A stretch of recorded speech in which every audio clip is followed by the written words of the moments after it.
So, a lot of you might know Joseph Gordon-Levitt from movies like 500 Days of Summer and Looper, Inception. He's been in a lot of pretty great stuff actually over the years. He's pretty famous. He's kind of also just like a popular guy in Hollywood. He's known as a progressive. He's a popular guy. Like, this is an actor that if you asked me how I felt about Joseph Gordon-Levitt probably, a day ago, I would have said he seems like a fine guy. Seems like a well-meaning guy. He's an actor in Hollywood. I think actually in this picture he's wearing one of these little pins for Palestine, right? So like progressive seeming guy, one would think. Well, now Joseph Gordon-Levitt has gone on an absolutely unhinged pivot promoting mass censorship and surveillance laws that will enable ICE and other government entities to track absolutely everything that you do and see online. He is supporting the Heritage Foundation's tech policy initiative to dismantle Section 230. This is also an initiative pushed by Moms for Liberty and a bunch of super religious fundamentalist right-wing groups that Joseph Gordon-Levitt is suddenly aligned himself with. He was on Capitol Hill yesterday talking about why we need to hold big tech accountable. Not something that he wants to do, by the way. They always lie with this stuff. It's like everything that you see Congress saying, just know that it's the exact opposite. Like when they're like, we're passing the Protect Americans Patriot Act. Guess what? It doesn't do any of that. Joseph Gordon-Levitt, this actor, decided to get up in front of Congress and go on this spiel about Section 230. Now, I have an entire series about Section 230 coming out next week, but Section 230 is the most important law on the internet. It is basically the First Amendment for the internet. Okay? It protects users' right to free speech online. It protects platforms' ability to do content moderation at all. But the most important thing is that it protects small platforms like Blue Sky, Reddit, nonprofit-driven platforms from massive lawsuits and being censored out of existence, basically. It allows for anonymity online. It allows for you to write a negative review online. Go watch my video. It's coming out on my main channel, my mini series about Section 230. But TLDR, Section 230, we want to ride and die for Section 230. If you guys notice, this is my merch that I'm launching soon. Wait, do I have it on today? I think I have it on like every day. Hold on. Do I? Yes. Okay, this is my Section 230 necklace that I'm going to be launching soon, that the proceeds are going to go to a good cause. I just haven't figured out what yet. But basically, I wear this every day. It is my Section 230 necklace. We want to protect Section 230. It is crucial. Not Joseph Gordon-Levitt. Joseph Gordon-Levitt and the Heritage Foundation and these other groups, he's aligned himself with these super right-wing groups, and he showed up on the Hill yesterday, and he's arguing against Section 230, and he's trying to claim that it's somehow cracking down on big tech, which is ironic because no one has boosted Section 230 reform more than big tech, and we'll get into that. So let's listen to what he has to say, which is not very long. Section 230, what it does, Section 230, if you don't know and you're watching, Section 230, what it does is basically says that a platform on the internet can't be held liable for the content that it hosts. And we know what happens when we let these... Yeah, that's good, by the way. Yeah, that's good.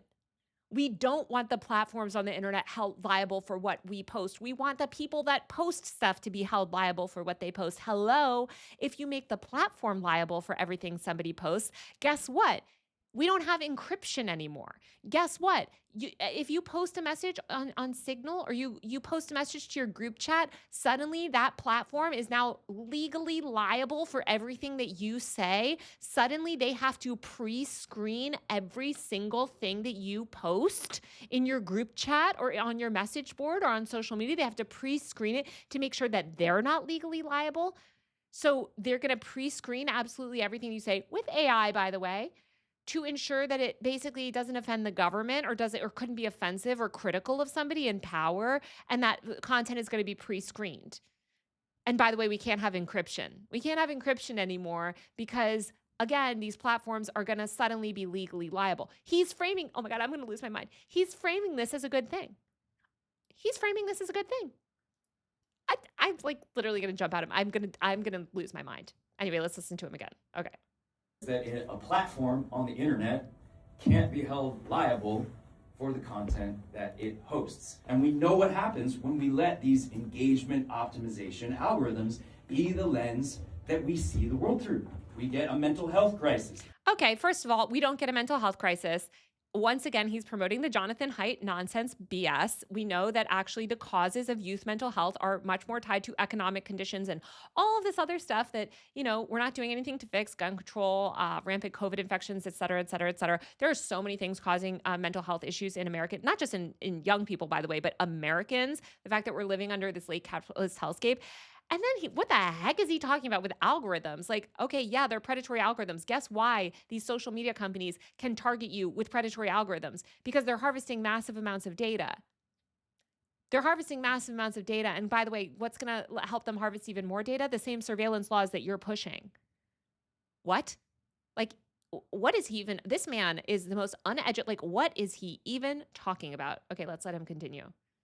Especially amongst young people, we get a rise in extremism and a rise in conspiracy theories. Yeah, we have a rise. First of all, to frame it as we have a rise in conspiracy theories now is very funny, because if you go back 100 years, most people had no access to legitimate information and believed in significantly more conspiracy theories than now. Even now, I don't really like the term conspiracy theory, because I think sometimes it's weaponized for, like, again, to like silence people that are criticizing like the New York Times coverage of Gaza, or like basically criticizing people in power. So I don't love that, but it's also just like this idea that we have this like conspiracy theory crisis. We have an information crisis. We are seeing the this dismantling of journalism. You know what's going to make that worse? Giving the government total control over online speech. Guess where independent journalists do their journalism? On the internet, Joseph Gordon-Levitt. We do our journalism on the internet. And you're saying that it's bad, and you want the platforms that we do our journalism on to legally pre-screen our content to make sure that it's not going to be offending someone in power? And you think that's going to improve conspiracy? You think that's going to improve our information ecosystem? Are you delusional? Yes, you are delusional. And then, of course, we get these echo chambers. I have a message for all the others. Again, echo chambers, I agree with him. We have echo chambers. That's due to that's due to data harvesting. That's due to data harvesting. That's due to them targeting you and optimizing everything for engagement, because they know everything about you, because we have no data privacy. Senators out there, I want to see this thing pass 100-0. Okay, I can't actually. There's music in the background, and I'm nervous that this is going to be like copyrighted. He just said he wants to see Section 230 repealed 100-0. Let's see what else he says. Oh, here he is. Oh my God, Center for Countering Digital Hate. Bad. Center for Countering Digital Hate is pro-Israel, okay? We're talking about a pro-Israel group. Surprise, surprise. They're pushing censorship. Who pushes censorship more than the pro-Israel groups? Honestly, no one. All right, let's see if he said anything else here, though, that we didn't catch. Gentlemen, my name is Joseph Gordon-Levitt. I'm here to talk about the Section 230 Sunset Act. If you don't know and you're watching, Section 230, what it does is basically says that a platform on the internet can't be held liable for the content that it hosts, which I realize sounds sort of technical and boring. So why did I come out here to Washington, D.C. to support this? Well, first and foremost, it's because I'm a dad. As the senator. Now he's pushing this moral panic children's stuff. Okay, you're a dad. You're a dad who should shut the F up, because you're about to dismantle all of independent journalism on the internet. Said. I have a 10-year-old, an 8-year-old, and a 3-year-old. And a lot of... Oh my God, this man, this is making my blood boil. His like fake crying. People here today are parents whose kids... I just heard a couple stories that left me trying to keep myself together. These photos remind me of my kids. And the harm that was done to these kids online might have been prevented if certain big tech companies knew that they could be sued. But under Section 230, they cannot be. Okay, this man is so stupid. He is so incredibly stupid. He is so stupid. I'm actually getting so mad, but I have to watch. We have to make it through the rest of it, and then we're going to go deep, and we're going to go deep on his crazy AI wife and his effective altruism and how this man is tied to some of the worst stuff, and also how all of this is ultimately going to help ICE. So he claims to be against ICE. He's so full of it. So these amoral companies, they just keep allowing these awful things to happen on their platform, and they don't do anything about it because they will always prioritize profits over the public good, even when it comes to kids. Okay, first of all, yeah, exactly. They're prioritizing profit over the public good. Now, are you backing antitrust regulation? Do you want to actually prosecute any of their anti-competitive behavior? Are you passing comprehensive data privacy reform so they can't harvest and monetize and target us with predatory content and predatory, engagement algorithms and harvest our data and use that to train their AI algorithms? Are you backing any of that, Joseph Gordon-Levitt? I don't think so. I think you're actually backing none of it. Instead, you're buying into a mass surveillance and censorship campaign that's pushed by the Heritage Foundation. And beyond being a dad, there's nothing in the world I love more than my family. But I do have a certain kind of love for the internet. Clearly not. I do. No, you don't. I co-founded an online community called Hit Record. It's still very dear to me. So I understand what Section 230 did. Oh, so he was able to found his online community, but now no one else should ever be able to found their own online community. Okay, I got it.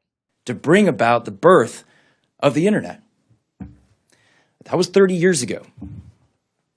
And I also understand how the internet has changed since then.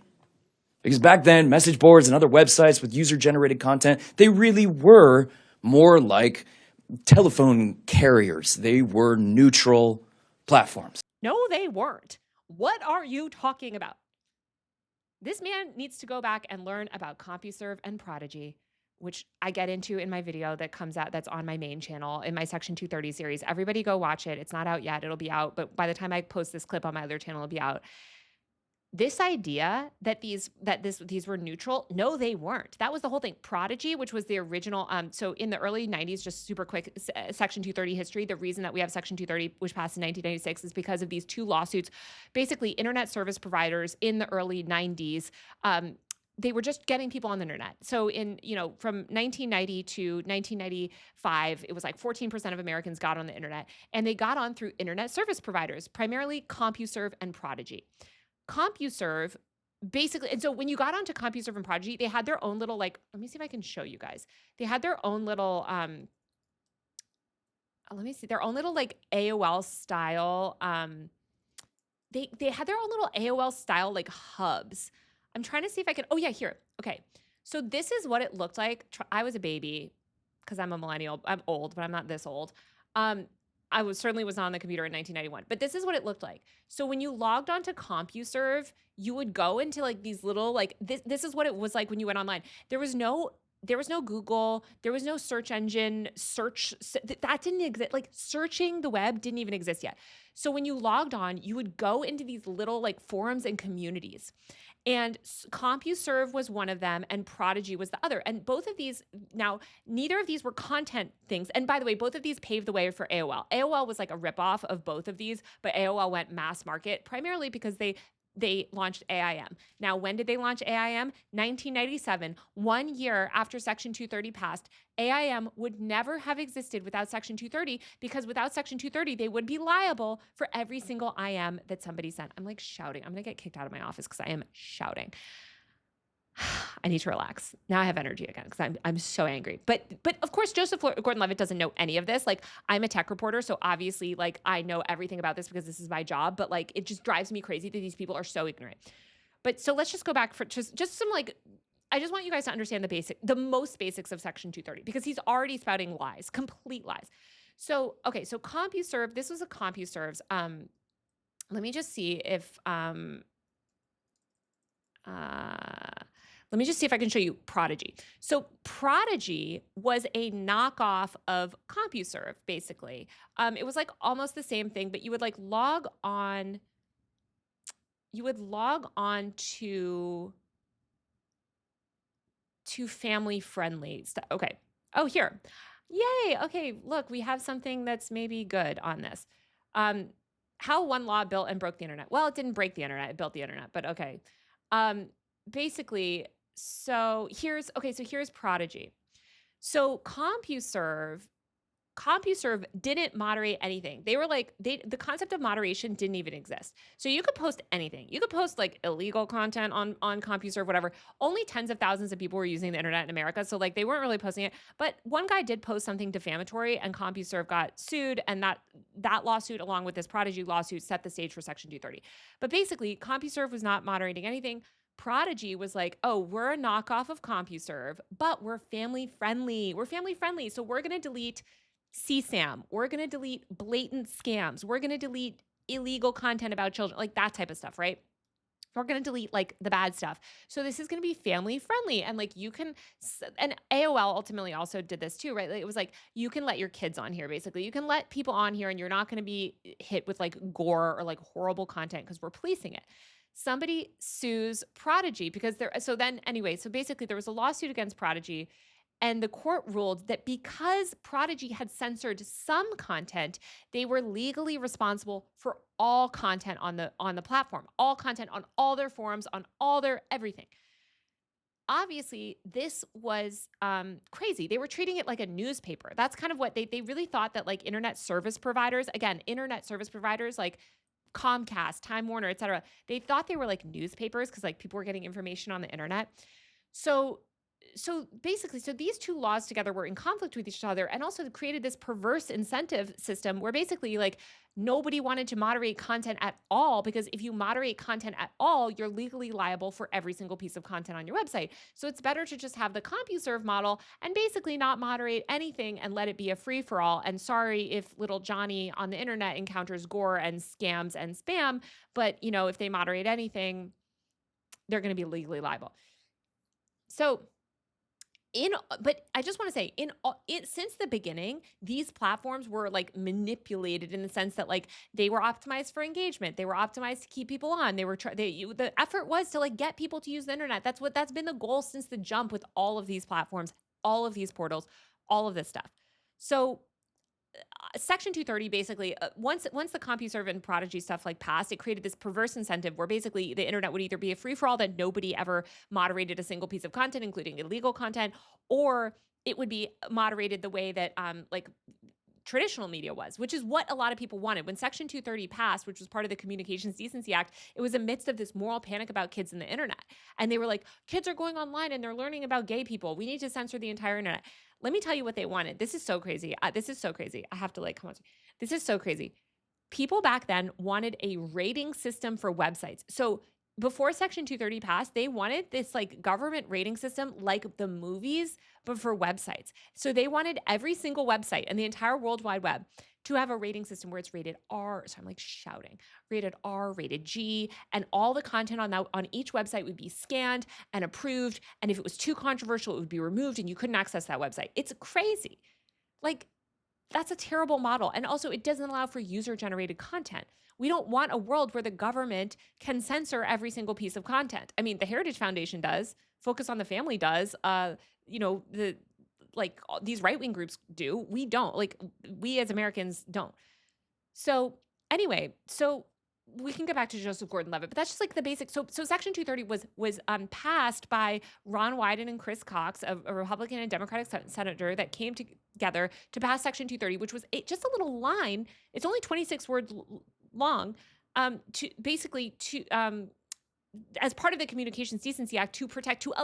It's what allows platforms to moderate content without being legally liable for absolutely everything you post. Because if we make platforms legally liable for absolutely everything that you post, we can't have signal, we can't have messaging. We will have those things, but everything will be moderated by AI. And I think that's really important. Like, the AI thing is really important for people to understand, because a big part of why this Section 230 reform or revoking Section 230 is happening now is because these companies have AI. And so the big tech companies want to revoke Section 230 because now they think, okay, actually, if we revoke Section 230, small platforms can no longer host user-generated content. We'll eliminate all the competition and we can mass censor everything with AI. So like, we don't care. And that'll actually allow us to harvest even more data, which is going to be great. So that's why like companies like Meta actually support removing Section 230 protections. That's why Meta backed Sesta Fasta, which was the first major assault on Section 230, which happened in 2018. That's when this beginning of a lot of this stuff started to happen. So, sorry, I'm getting so worked up. Like, I feel, you guys, if you could feel my heart rate right now, like I feel so passionately about this because it's like, I don't want to live in an AI censorship apocalypse. And the fact that somebody like, and by the way, of course, all of that data is the government's going to get it. Okay. Like the government's going to get access to all of our data like they already are. And all of this is going to make it worse. And for Joseph Gordon-Levitt to be doing this when the Department of Homeland Security and ICE is hauling people off the streets using data from these social platforms that he's arguing should be able to collect more data. It's just disgusting. But anyway, let's listen to what else I just had to go on that side tangent because like he's so full of it when he says like, the internet wasn't like the platforms were really different back then. No, they weren't. That's the whole point.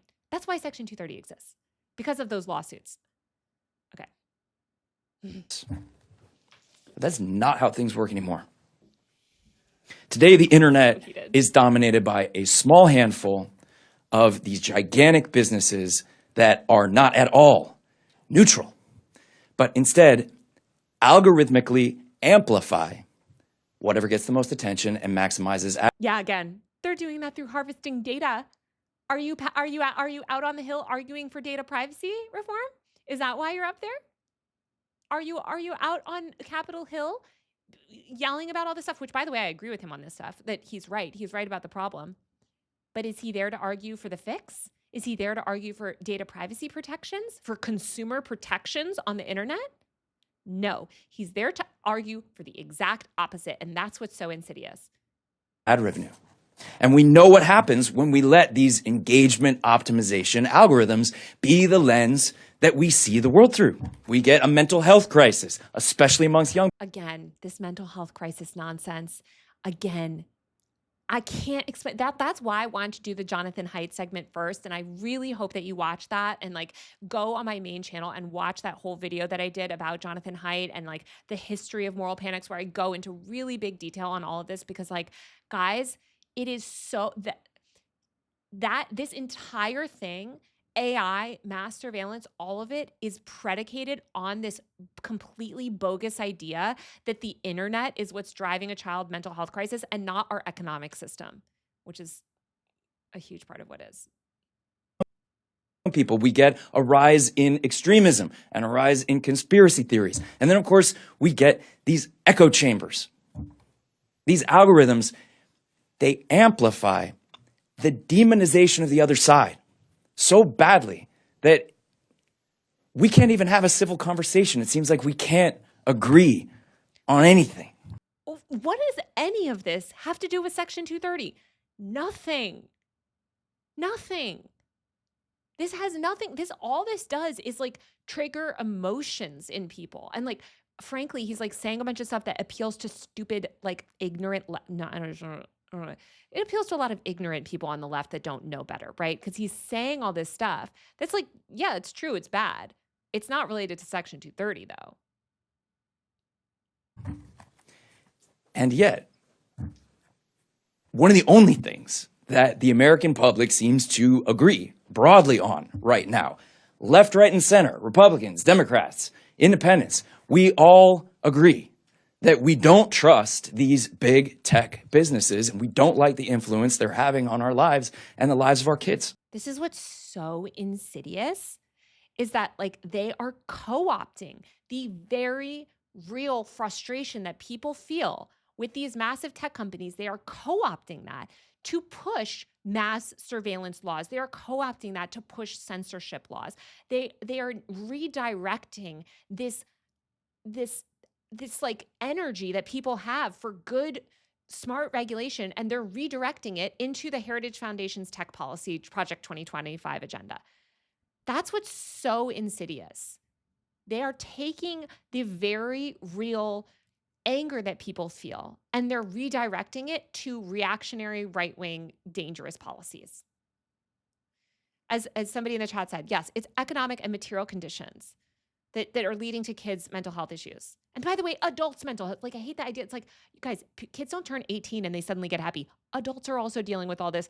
Adults don't like that we have to work 5 jobs. And by the way, I don't want to, have to work extra jobs so that, Kroger can do AI surveillance pricing based on data that they harvested because this idiot actor got up and argued for mass surveillance laws to remove the one protection that we have. And by the way, I can never speak out or criticize it online. I certainly can't criticize Kroger online because where am I going to go do that? On Twitter? Well, now Twitter, thanks to removing Section 230, has to legally approve all my posts, and they're not going to approve any posts that criticize big companies because they're legally liable. So guess what? I can't complain anymore. I have nowhere to complain. I just have to suck it up and embrace capitalism and embrace our hellscape. And that's what these people want. Well, if we want to do something about that, the right first step is to sunset Section 230. It's not going to solve everything, but it is. It's not going to solve anything that you just said. It's not going to solve anything. Like, it's so crazy, you guys. This would be like me going on like a long rant about like, so I'm like getting so angry. This would be like me going on some long rant about like, I don't know, like car accidents.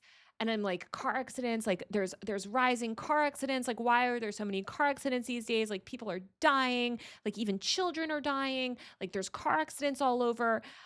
And that's why all yogurt needs to be organic. That's why all yogurt, no, actually be harmful. It'd be like, and that's why we need PFAs in yogurt. That's why we need PFAs in yogurt. Like, okay, first of all, that's a bad law.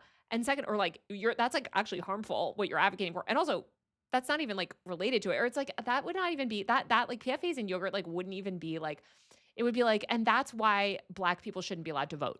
Like something so insane and harmful, right? That's why women don't deserve rights. Like it's not related. It's insane. It's so dangerous. It's so bad. It's so reactionary. And it has absolutely nothing to do with what you were just talking about. Nothing. And you're here like saying all of this stuff, and then you're advocating for a law that has nothing to do with it. So again, it's like, oh yeah, car accidents. And by the way, women shouldn't have rights. Okay, what? That doesn't even relate to anything that you just said. The right first step. And I take a lot of hope being in this room today. This is truly a bipartisan group of people, and it's really representing the will of the American people. Despite the tech industry spending all kinds of money hiring lobbyists trying to kill this thing. So funny. The tech industry is on his side, you idiot. The tech industry is on your freaking side. I'm going to get into it later because I'm going to talk about these weird groups that Meta has set up to push this stuff. But like, let me just give you like a little bit of a tease. The idea that like, okay, first of all, like these are all just Meta front groups that are arguing for this type of stuff. Like here, like Meta, this group, the Digital Childhood Alliance, which is a coalition of conservative parent advocacy groups, Meta is funding them. Meta is funding them. Meta was the primary backer of FOSTA SESTA. Again, the first major attack on Section 230. So shut the F up. And guess what? This is a huge reward for AI, which is very convenient given this man's wife, and we'll get into that. But like, it's just like, what are you oh, big tech is trying to stop it. Not you. Why do you think you have not you? They're certainly not trying to stop you because you're out here promoting stuff that rewards big tech. We are here.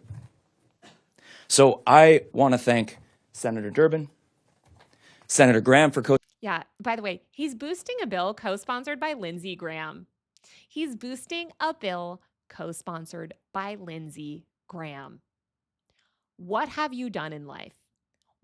Please just go back to acting. Please go back to acting and get the hell out of tech policy, because if you find yourself on the same side as the AI companies, Meta, Lindsey Graham, the Heritage Foundation, the what's the other one? The not Focus on the Moms for Liberty. If you find yourself aligning with those people, maybe you're backing horrible, dangerous policy that's going to be used to destroy and deplatform every marginalized person online. Like, this is why actors need to stick to acting. This man has no idea what he's talking about. sponsoring this bill. And I have a message for all the other senators out there. I want to see this thing pass 100-0. There should be nobody voting. I hate him. I hate this man. I hate him more than I hate anybody else in Hollywood now. To give any more impunity to these tech companies. You're not giving impunity to the tech companies. You're literally allowing for free speech online. What are you talking about? Nobody. It's time for a change. Let's make it happen. Thank you.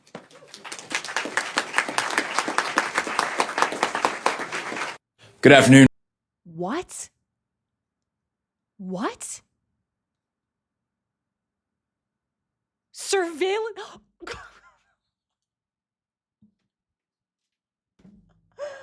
my God.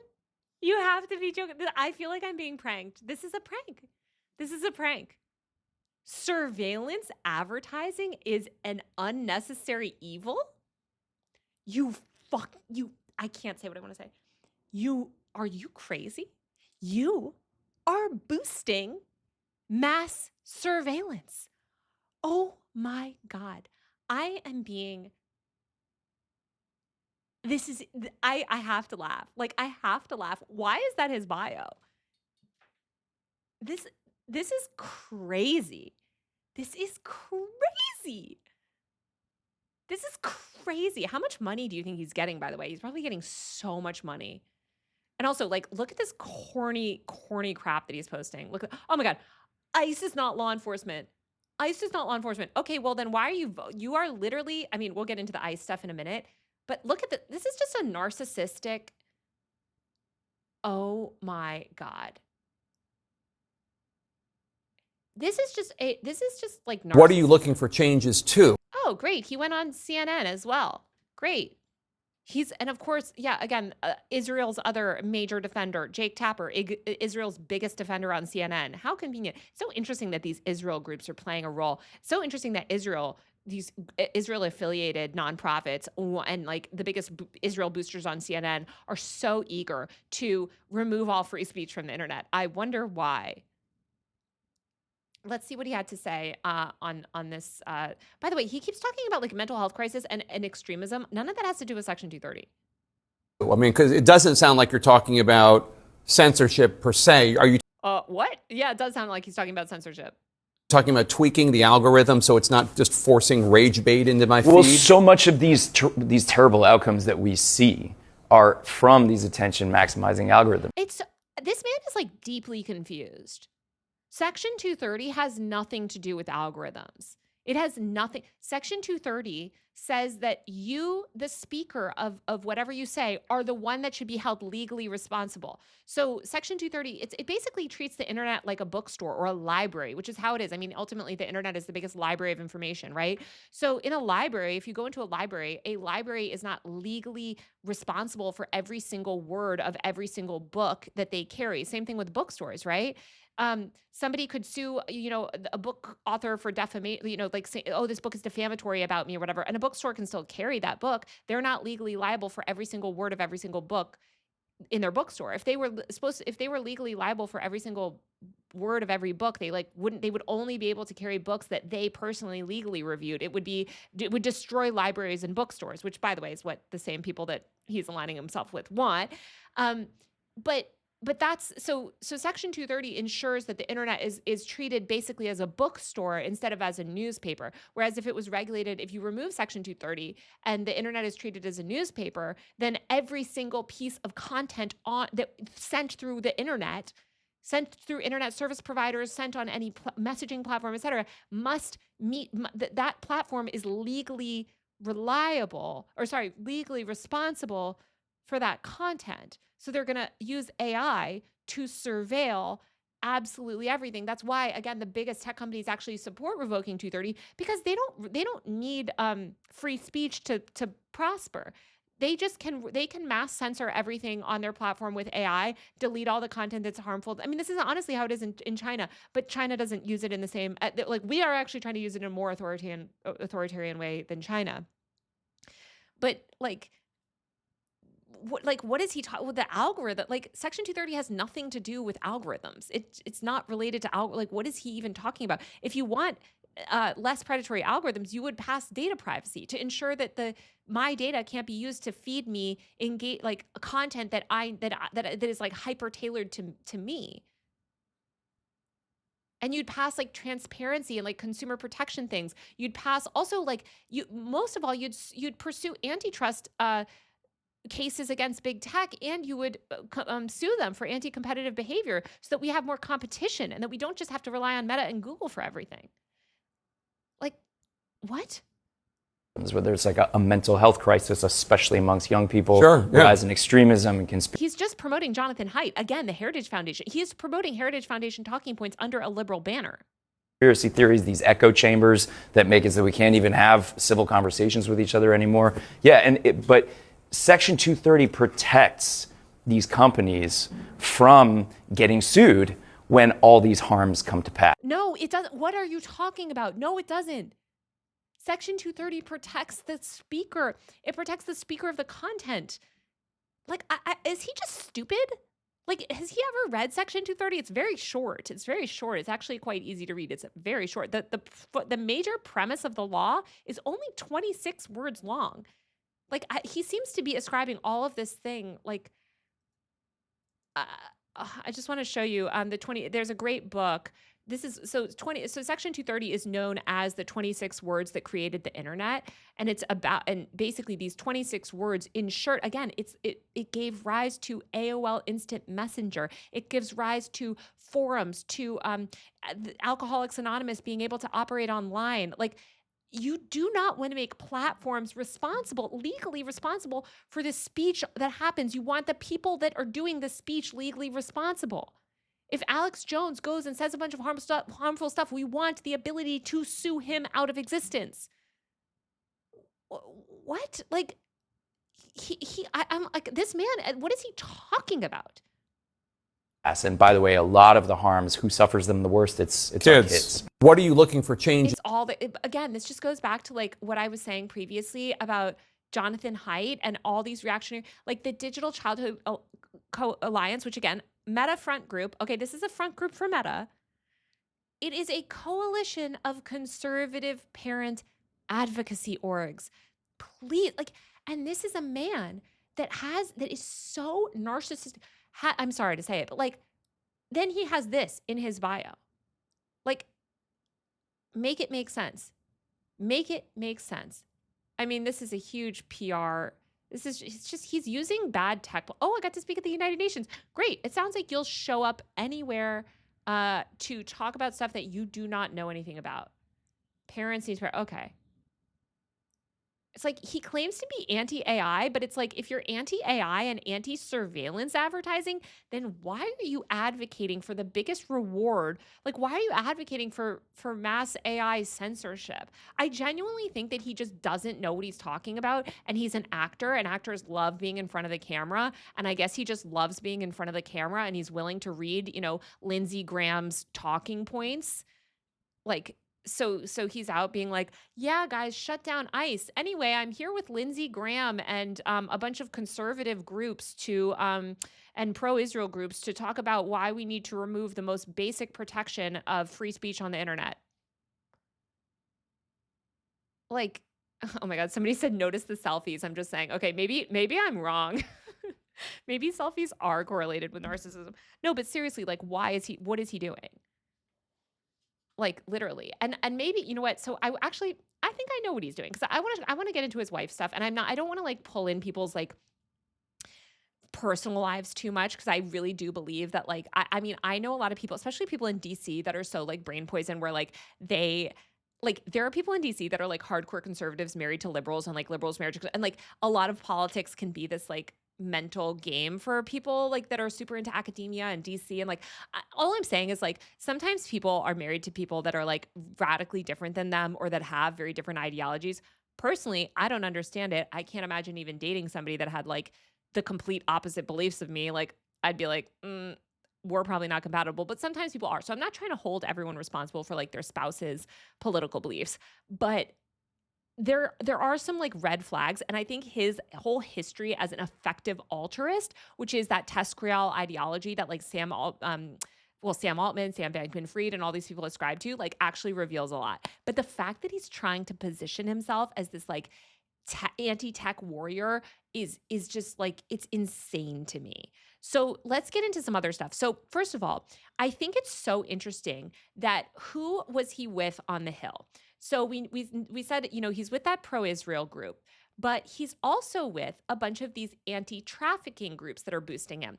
So the National Center on I can't say that word, but child exploitation. This is a right-wing reactionary front group that played a very fundamental role in passing COSA, basically again the first attacks on Section 230. This, if you read this great story by The Atlantic, let's see if it, okay. Oh no, it doesn't mention it. It mentions something else. But anyway, basically there's this great story about how like there was this entire fake moral panic a few years ago. I'm sure you remember from QAnon people about child trafficking. Sorry, I can't say the word because of the censorship stuff on YouTube. But I'm sure you remember. This was like QAnon. Of course, now we know that actually Jeffrey Epstein was doing all this stuff. Where are all these people? They're nowhere to be found because they don't actually care about any of this stuff. But all of these groups that claim to care about this stuff, basically they're just trying to they're pro AI. They're like here to dismantle free speech protections online, but they're doing it all in the name of like child safety. So I think it's like important to note this. And actually it's so funny, like this girl who posted it, this girl's great, and she's an activist that runs a Discord group that's fights for marginalized people to have voices online. But she says, why are they pushing to change a law that literally created social media? Why do they not want us to be able to talk to each other? Even with the Epstein files, they're blaming the internet for child exploitation instead. Why? And I think these are really good questions to answer. To ask. I think we should be asking ourselves, like, basically, yeah, like why? Why do they want to ban this stuff right now? And I think part of it has to do with ICE. So, sorry. So let's look at what the Heritage Foundation published recently. Once again, this is from the Heritage Foundation's blog, and maybe I'll just pull up the actual link. Section 230.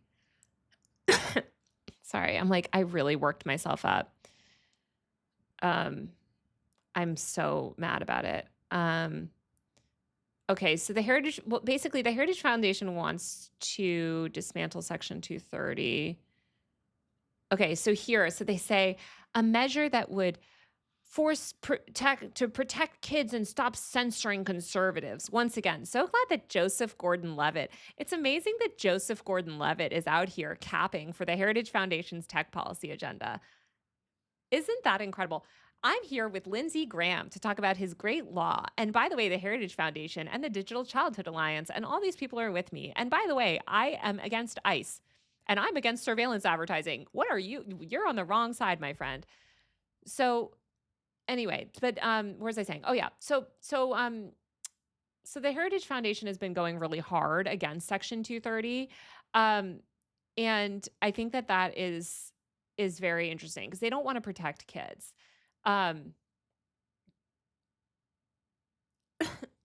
as this person says, basically they want to revoke Section 230 so that Christian theocratic fascists can dictate what you can and can't say on the entire global internet. Yes, that is literally what would happen if you remove Section 230. The government would have control over what is acceptable.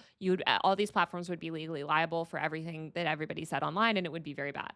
And by the way, I just want you guys to understand, this isn't just social media. Section 230 protects your ability to write a critical Yelp review. Say you go on Yelp, say you got screwed over by a business and you go online and you try to leave a negative review, or say you bought a faulty product, right? And you go to leave a negative review. Guess what? Now that platform that review is hosted on, like the e-commerce website or or Amazon or whatever, is now legally liable. So they're not going to let you write a critical review. So all of this just rewards capitalism. It's like you can't complain about products, you can't complain about services, you can't complain on the internet, you can't challenge power on the internet.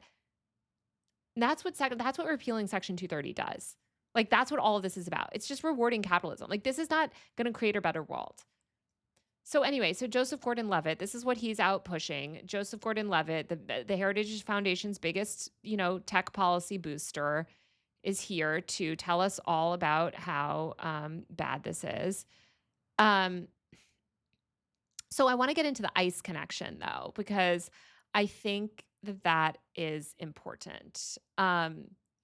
So right now, there's a big effort to use the internet. Not only, I mean, we saw this with the genocide in Gaza as well, right? Which is why TikTok got banned. TikTok got banned because people were using it to speak out about the genocide in Gaza and to get information. So they literally banned the app, and now it's under Trump control and all that stuff is censored. You're seeing the same thing happen with ICE. So people are turning to social media and they're turning to platforms like ICE Block, where people can upload their videos of ICE agents. And the government have tried really aggressively to censor that. So they don't want these platforms to be hosting this content. They don't want ICE Block relies on Section 230 to exist.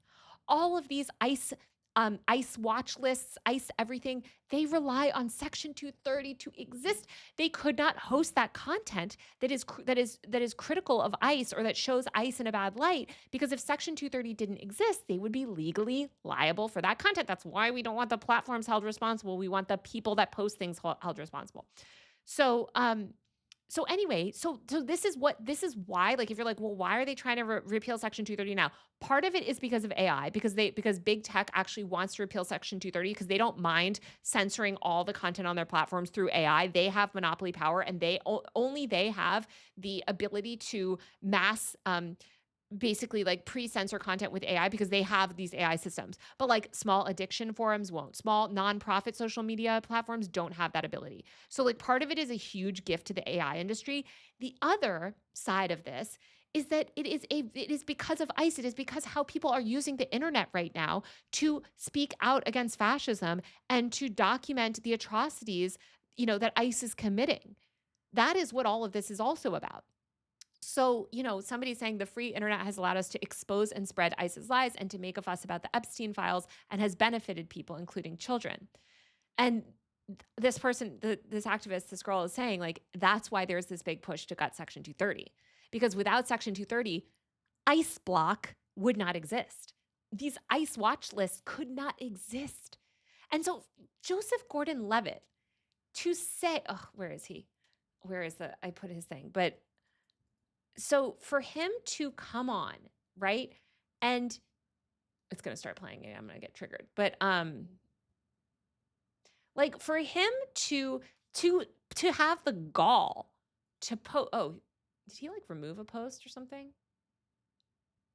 Wasn't this over here? Did he just like remove a post? Am I losing my mind? Anyway, for him to have the gall to be out here talking about how bad ICE is, when he simultaneously is back, he is pushing to revoke the law, the foundational internet law that allows people to criticize ICE online, is deranged. I hope that he's ignorant. Like, that's the only thing. I mean, he must be ignorant, but it is such a harmful ignorance. And it's like, please go back to acting. Please go back to acting and get the hell away from tech policy. Because let me tell you, as a tech reporter for 15 years, and with all due respect, like, not to hype myself up, but like, I am like a marginally successful tech reporter, I guess. Like, I mean, I've been a tech reporter at like the most rigorous elite like institutions in America. Like, this man is so deeply uninformed, and he's being used. He's being used by these like Christian nationalist right-wing organizations.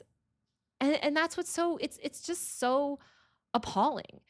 And I think like one thing so there's just like one other, so anyway, so that is why like, I'm just like, you cannot claim to care about ICE when you are backing a legal initiative or a policy initiative to completely dismantle criticism of ICE online. You cannot claim to be against ICE and to be progressive while you support repealing or reforming, aka repealing Section 230. Because Section 230 is what allows us to criticize ICE on the internet. It is what allows platforms like IceBlock to exist. I'm so mad. I'm so mad. I really hate it. I really hate it because I want us to be able to criticize ICE. Now, this is a side tangent. And like I was saying before, I really don't want to get into people's personal lives because, like, ultimately your personal life is your personal life. Like, I think people can have relationships with people that, like, have weird beliefs that, like, they don't believe in. Like, you fall in love with somebody, sometimes they have a weird career pivot. Like, I don't know. I'm just saying. But I do think it's interesting. And when we look at Joseph Gordon-Levitt's hypocrisy, I think we need to also just take into account the weird stuff with his wife. Because, like, and again, no hate to this woman, like, but a little bit of hate to this woman because they're effective altruists, okay, which is a deeply unethical, weird Silicon Valley belief system that's part of the TESCRAL movement that believes that basically, like, humanity exists to give birth to AI. So it's like, oh, this man is so deeply confused. I need to get inside his head because it's like he's got the OpenAI board CEO wife. Like, okay, so let's get into his wife a little bit. And again, I don't want to go like too much on it, but his wife was on the board of OpenAI. So that's interesting. His wife is like an AI person who was on the board of OpenAI. She resigned. And she said basically that OpenAI can't be trusted to govern itself, which is true.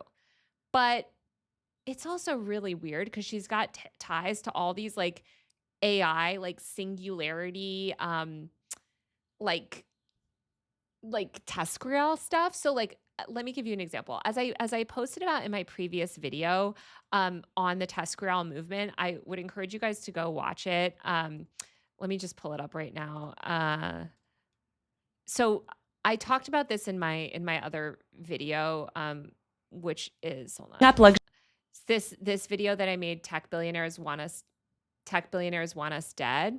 It's on my channel. And it talks about the TESCRAL movement and how dangerous it is, which is basically this collection of political ideologies that believe in like transhuman, like a bunch of weird, wacky stuff, but basically that like humanity is going to die and like AI is going to take over and stuff. Now there's this faction of these TESCRAL people that pretend to be anti-AI. One of them is like Eliezer Yudkowsky and like this whole group where he wrote the book, If Anyone Builds It, Everyone Dies. They pretend to be anti-AI, but they're actually not. They're very like pro-eugenics and they're very like AI pilled in their own way. And the effective altruists are also part of this. So like the most famous effective altruist is Sam Bankman-Fried.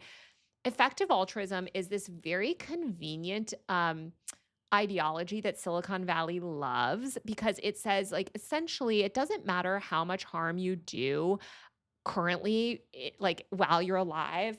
It only matters if that, like, basically, it doesn't matter how much harm you do when you're alive. All that matters is that you're optimizing for like the best outcome of future civilizations. So tech billionaires love this belief system because it allows them to do as much harm as they want while they're alive in service of future. So like you can exploit as many workers as you want today because ultimately you're building a world that gives birth to like super intelligent AI and that's going to make everyone happy. So like it's just like this like cop out from tech people where they can like do this like moral math where they justify scaling fast and harming people by being like, oh, but I'm an effective altruist and like all it really matters is, you know, is all this stuff. And guess who's an effective altruist, guys? Guess who's an effective altruist? Joseph Gordon-Levitt has expressed a lot of support for effective altruism. In 2017, he spoke at the Effective Altruism Global Conference in San Francisco. So it's just like, here he is right here. Sorry, I'm like shouting. I'm going to get kicked out of my new co-working space, I swear, because they're going to be like, why is this girl shouting? It's just like this man, reject. No one grifts harder than this man. Seriously. He is an effective altruist. This is the ideology underpinning Silicon Valley's worst motivations. Worst motivations. Like, again, effective altruism, it's all about basically allowing tech companies to do tons of harm because they're going to do it, they're going to help a lot of people in the future. Like, it's terrible. And I'm just trying to find there was a good article about it. Okay, well, here's one on current affairs. Oh, by the way, here's a few other people that believe in effective altruism. Let's see who else believes in effective altruism. I don't know, maybe the worst, most evil Silicon Valley billionaires, the same people that Joseph Gordon-Levitt claims to be against. But you're speaking at their conference? And now you're doing the Heritage Foundation's tech policy agenda? While you claim to be against ICE and you wear your Palestine pin? This is a deeply confused man. Anyway, so this is a great piece in Current Affairs, and I encourage people to read it. I don't want to go through all of it, but TLDR, effective altruism, is really poisonous, and it's very, dangerous because again, it believes in it pushes this idea that you can basically do as much harm as you want now, as long as you claim that it's gonna, help people in the future. So, so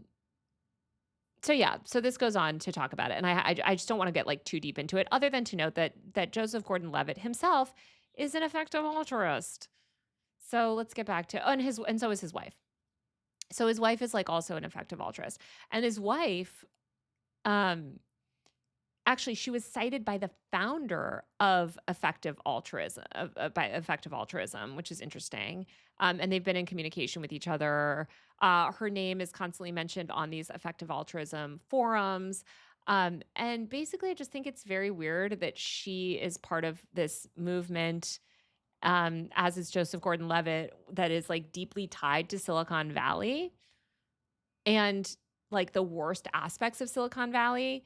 And yet he has, and then in his bio, it's surveillance advertising is an unnecessary evil. Did he just make a typo and he meant to type surveillance advertising is a necessary evil? That would be more in line with the stuff that he's saying. So did he make a typo? Did he? Because what is this? I'm scared to look at his links. What is this? I'm just wondering what else is on here. Okay, so he's against AI. That's great that he's against AI. I mean, but it's also but then your wife was involved in AI. Your wife also works in AI. I mean, you can be against AI and be married to somebody that's pro AI. It's not that you have to divorce them if they have the wrong opinion on AI. But oops.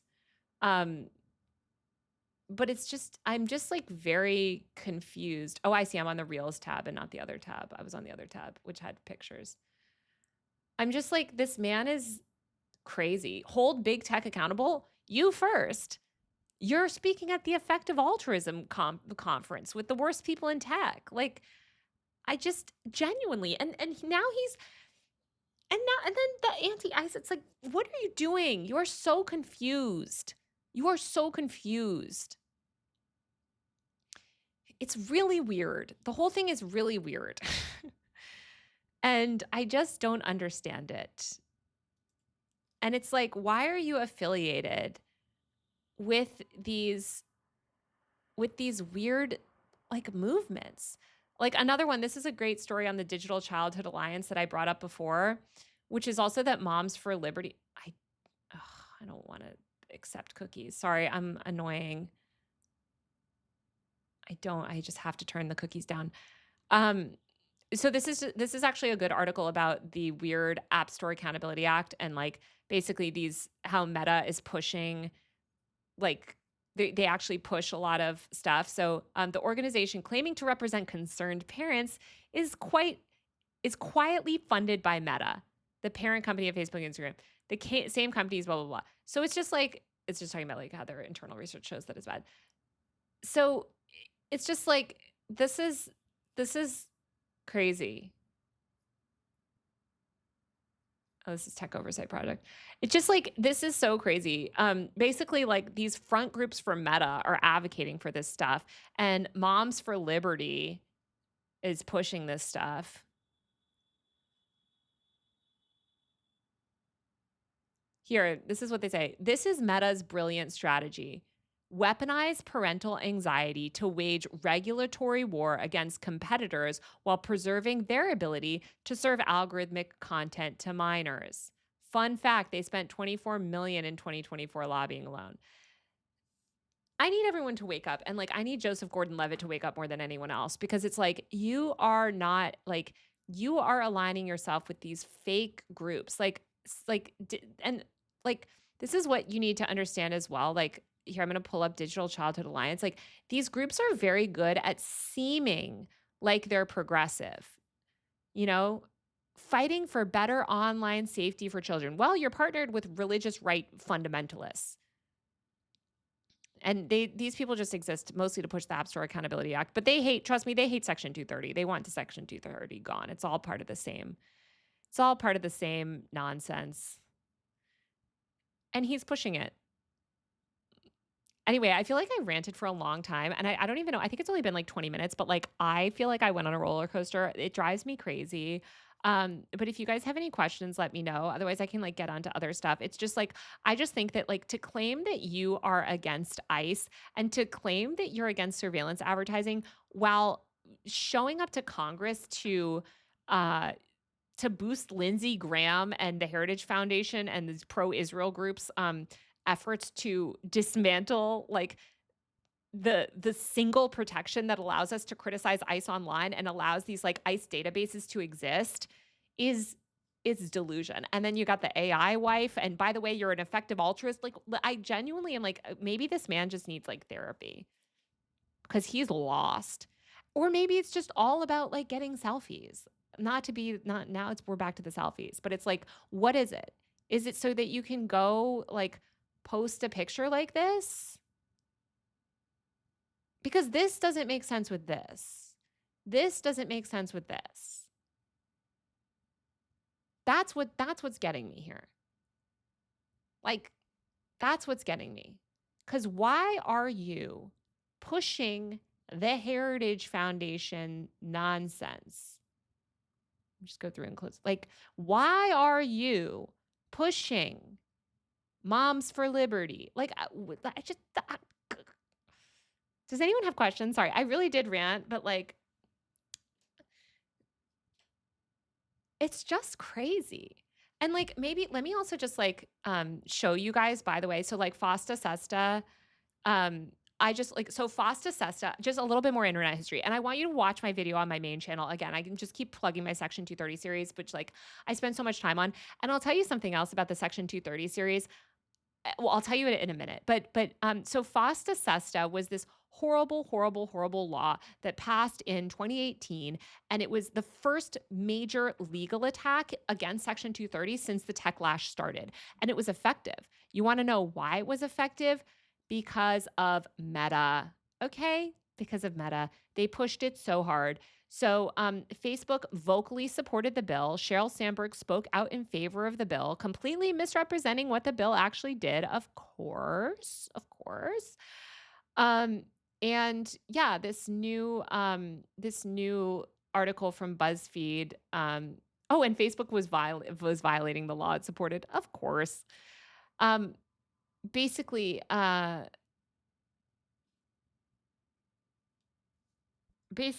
Oh God, they were allowed. I'm scared to even click that because it has words that I think might be censored. But basically, it's all about how Facebook's hypocritical. But I just want you guys to understand that this is why this stuff passes. So Fosta Sesta, like I was mentioning, was the first major attack on Section 230. And Meta was very involved in getting it passed. Very involved. And so it's just like when we look at these groups, we see how dangerous and bad it is. And here, I mean, I think this is a great, also classic Mike Masnick Tech Dirt post, where, I guess some guy from the Center for Humane Technologies, that's also like a front group for something weird. Was that? Oh my God, that's Tristan Harris. That's the weird Tristan Harris group. Oh my God. We have that's a whole, guys, we have to go in a whole deep dive on that. That's like a whole separate thing that I can go into later. This is another one of these weird groups. Anyway, so I guess they're saying that like we should revoke Section 230 to save democracy. And this is a good thing about like why that's completely untrue. And actually it's like protecting democracy. Oh yeah, here they talk about surveillance capitalism again, which has nothing to do with Section 230.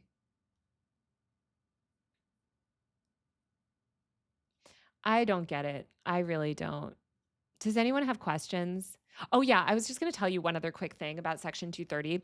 So I've spent like, I don't want to say a year because it hasn't been a year, but it's certainly been like 6 or 7 months working on this multi-part series. I think it's going to be 10 parts, but it's a multi-part series on Section 230 where I just recorded this like hour-long video explaining the history of Section 230, why it exists. I'm talking about Section 230, how it protects LGBTQ people, how it protects what are the people? Activists, how it protects I have to like look at my long thing. Activist content, mutual aid. Like I'm gonna talk about basically, sorry, I got all these text messages, I'm ignoring them. So I'm working on this, like, I think it's gonna be about 10-part series on Section 230. It's a mini series that I've completely made by myself. I wrote every word. I like worked so hard. I've done so much research, like hours and hours and hours of research on Section 230. I've interviewed all these legal experts. I talked to Senator Ron Wyden himself, the co-author of the law. So I've worked really hard. Now, everybody's like, oh, Section 230 protects big tech. It protects big companies. So last year I was like, really?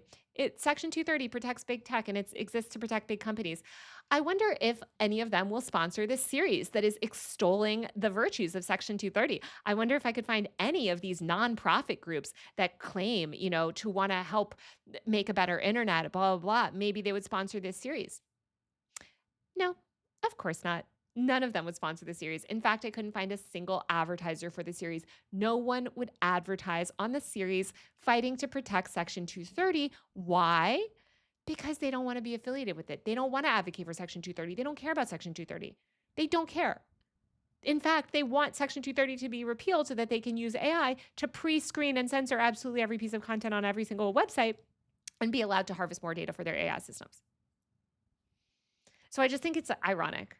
Because these people like Joseph Gordon-Levitt or these other people they're getting millions and millions and millions of dollars. Like these advocates, these groups, like, I mean, the Omidyar Network, which I did a fellowship with the Omidyar Reporters in Residence, which is an amazing program and not affiliated, like it's not part of the Omidyar Network. But like there's these billionaires that are giving millions and millions of dollars to these groups and so much money. And these like influencers with like no, like these like stupid influencers that like basically have no cultural impact are getting so much money to produce anti-Section 230 content and like produce content that basically manufactures consent for mass surveillance. Like they're getting all that stuff funded. Sorry, I keep moving around. I have like a really bad back and this chair is bad. But I can't even get an advertiser for my like Section 230 series that I worked for months on. I just like, it's fine, whatever. I self-fund everything.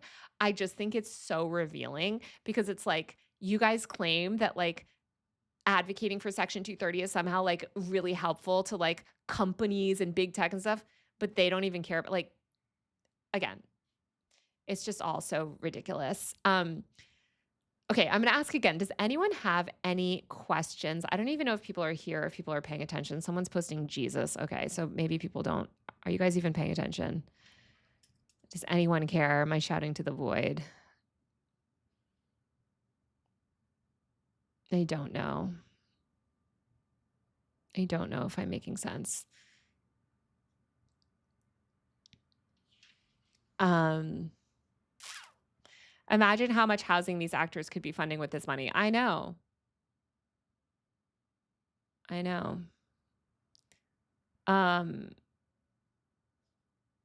Yeah, I don't know if anybody has any other things or like if you have any other questions about what I'm covering. Hopefully I made the case for you about this. I just like, this made me so mad when I saw him because I was like, Joseph Gordon-Levitt from 500 Days of Summer, like what is he doing up with Lindsey Graham? You know what I mean?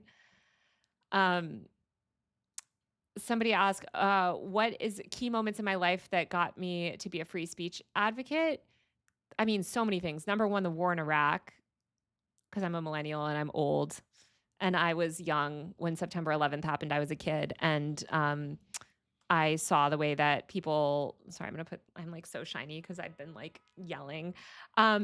The war in Iraq really affected me. As a millennial, I knew people that ultimately enlisted and served in Iraq and how bad it was. And that was really horrible. And I was very against the war. The war was complete BS. And um, so I always protected, like I was always for people's like free speech rights and stuff. And obviously I'm a journalist.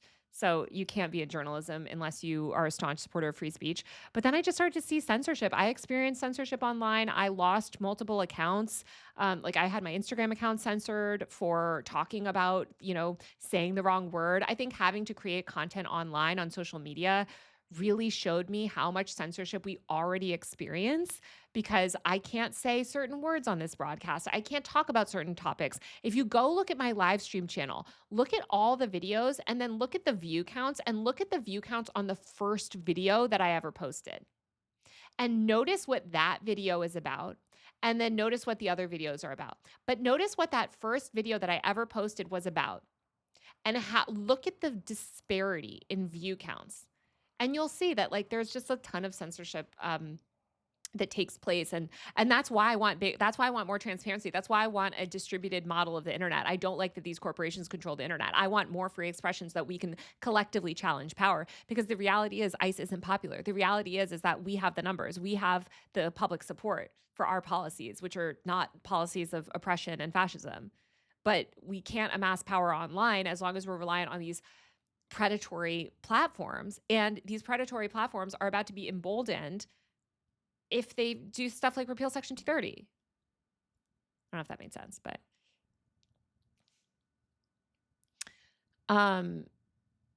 what is something I might personally add to Section 230? Nothing. I would just leave the law as it is because, again, we don't want to, especially under the Trump administration. Like, I'm making a separate video on this later, but there's all these ideas of like, oh, I don't want to repeal Section 230. I just want to reform it. And it's like, guys, this is what they said with Faustus Essa. Like any reform is inherently, you're not reforming it to make it stronger. Your whole thing is reforming it to make it weaker. And we don't want to make it weaker. We want to make it stronger. So no, I don't support reform because especially under the Trump administration, the reforms are weakening it. And I don't want to weaken it.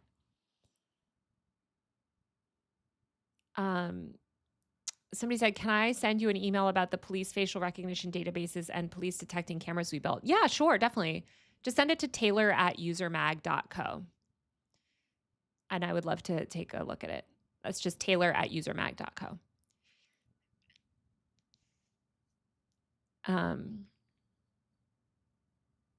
my gosh, you notice you're unsubscribed. Resubscribe. Yeah, I mean, the Iraq War was crazy. But you know what I think was really naive of me is like, there is so much stuff that I was really ignorant about. Like I was really ignorant about Israel. I was really ignorant about like a lot of stuff. But I think it's like, I think so many people feel this way where it's like over the past few years, like things have just gotten so bad. And I think I realized that like the Democrats are just as complicit in a lot of this stuff too. And that really scares me. Like there is no opposition like party in the US to a lot of this stuff. And yeah, the reform thing is very similar to the anti-vax movement. I'm so glad someone made that comparison. It's the same claim where they're like, I'm not anti-vax.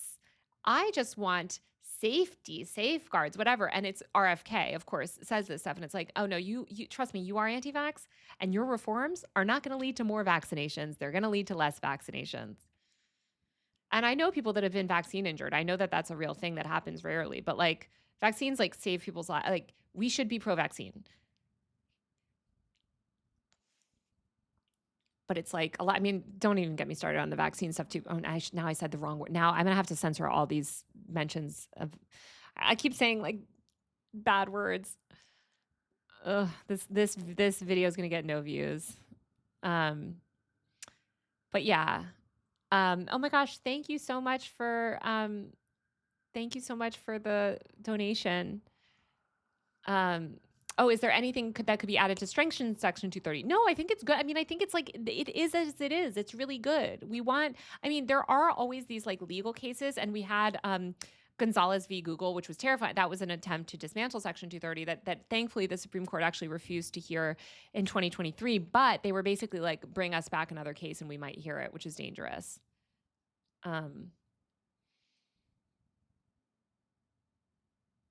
Yeah. So it's scary. It's all very scary. And Joseph Gordon-Levitt, please, Joseph Gordon-Levitt, don't get involved with this stuff. Please go be a Hollywood millionaire, or go fight against AI. That's fine. But you're rewarding it. Like, the whole thing is, get out of the effective altruism. Like, this is what makes me think like he's a very confused man. And the like fake crying in the beginning of that, like, I'm a father and blah, blah, blah. You don't care about kids. If you cared about kids, you wouldn't be arguing for a law that will mass deplatform LGBTQ content off the internet. It's just really frustrating. It's really frustrating. Do better. Do better, Joseph Gordon-Levitt. Do better.